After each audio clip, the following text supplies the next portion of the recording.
haven't done anything like this before. An art journal page based on the Van Gogh Starry Night with one of the most meaningful quotes I know that I really wanted to share with you.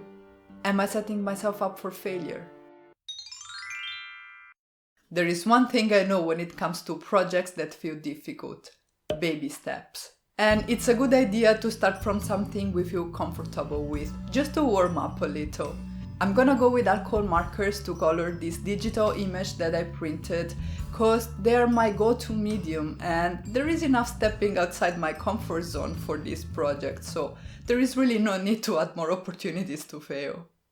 And I really wanted this art journal page to turn out good, because the message it carries is so important to me. It's one of my core beliefs and I wanted to share it with you all in a way that would do it justice. Because yes, sure, I want this channel to be about how-tos and tutorials, but ultimately I want it to be about creativity. I want to share why creativity is so important and how we can use it to create our own happy place. And this art journal page is like a stepping stone in that direction.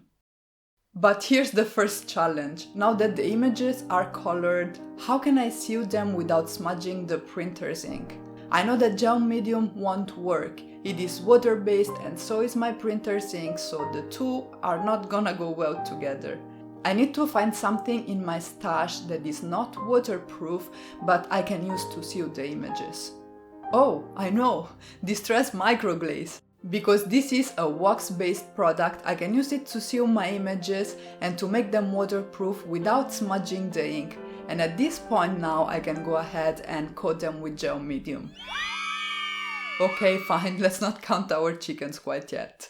Next up is the scene. I wanted this to be a desert night scene, so I'm going to start off with some colored paper from one of my scrapbook.com paper pads to create the dunes. I'm going to rip off the paper, and because this is white core, it's going to already create some interesting variation in my dunes. I knew I wanted to use my acrylic paints to create some texture on these dunes, but I wasn't sure how. I really wish I had one of those textured sponges, but I don't have anything like that. Used baby wipes. Interesting. I can crumple them up, dab them in my acrylic paints and use those on my paper dunes. And look at this, the texture is so cool. I guess sometimes not throwing away the rubbish has its benefits. Okay, this is the moment of truth. There is no more room for procrastination. I gotta tackle that sky. The first thing I need to do is to block in my shapes. I will not attempt a one-to-one copy of the painting because that's not what I envisioned, and also because, let's be honest, if I was really trying to reproduce a Van Gogh, then I would be definitely setting myself up for failure. I just need the swirl, the moon and a few stars. I started by applying the paint with short motions of my brush, trying to create some lines that follow the shape of the swirl. I'm going to use acrylic paints for these projects for two reasons. One is that I can apply them thickly and create some nice visual texture that way, and the second reason is that they are opaque, which means that if I mess up, I still have some hope to kind of cover it up. The swirl was fairly easy, but the stars were a little bit of a challenge because my flat brush was just too wide compared to the size of the stars, and it was really difficult to go around and create the shapes I was going for. So I switched over to a round brush and that made the job much easier. For the sky, I'm gonna start with a very dark shade of blue at the top, and I'm going to use lighter shades as I move further down towards the horizon. As I kept painting, I also started to struggle with that flat brush. I don't know why, but I found it harder and harder to control my strokes, and to go into those little nooks and crannies around the swirl was really challenging. So I decided to move on to a round brush, but the strokes that I was getting kind of looked like blobs. And this is when I started really doubting myself, when I started feeling like maybe this was too much. I don't have any relevant experience with acrylic paints, and I attempted such a big project, I wasn't sure it was gonna turn out the way I wanted. But you know what? I had started, so might as well just try and finish and see what happens. And I'm kinda happy that I did, because the more I went ahead with the painting, the more I started to like the look that I was getting with the round brush, and actually looking up at those strokes that I had with the dark blue and the flat brush, I didn't like those anymore.